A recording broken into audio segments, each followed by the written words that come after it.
இந்த சிங்கப்பெண் அதிரடிப்படையுடைய துவக்க விழா நடைபெறுந்துச்சு.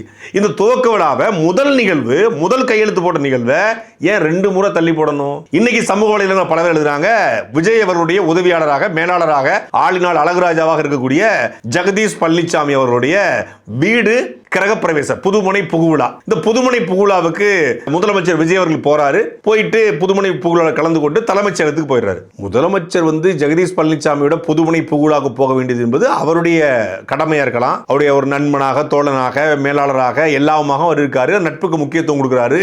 பாராட்டுக்குரியது, வரவேற்கத்தக்கது.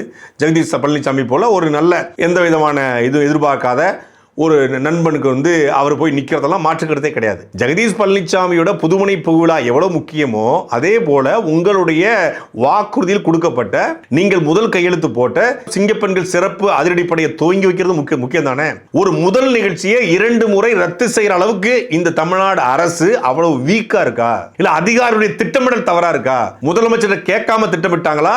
இல்ல முதலமைச்சர் கேட்டுட்டு அதிகாரிகள் தப்பு தப்பா திட்டமிட்டாங்களா? என்னன்னு புரியலையே. வெளிப்படைத்தன்மையான நிர்வாகம், டிரான்ஸ்பரன்சி கவர்மெண்ட் சொல்றீங்க. இந்த முதல் நிகழ்ச்சி ரத்து செய்யப்பட்டதுடைய காரணம் என்ன? புதுமனை புகுவிழாவுக்காக தள்ளி வைக்கப்படுதா? இல்ல முதல் நிகழ்ச்சிங்க, நீங்க முதல் போட்ட கையெழுத்துங்க, அந்த நிகழ்ச்சியை போய் மாலை நேரத்தில் வைக்காதீங்க, அது ஆட்சிக்கு கொஞ்சம் களங்கமாயிரும், ஏற்கனவே ரொம்ப கலங்கி தான் கிடக்கு, களங்கமாயிரும் அப்படி ரத்தன் பண்டிட் வெற்றிவேல் எதுவும் நேரம் குறிச்சு கொடுத்தாரா? இல்ல அவர் சொன்ன நேரத்தில் அதிகாரிகள் வைக்க மறுத்துட்டாங்களா? எனக்கு ஒன்னும் புரியல.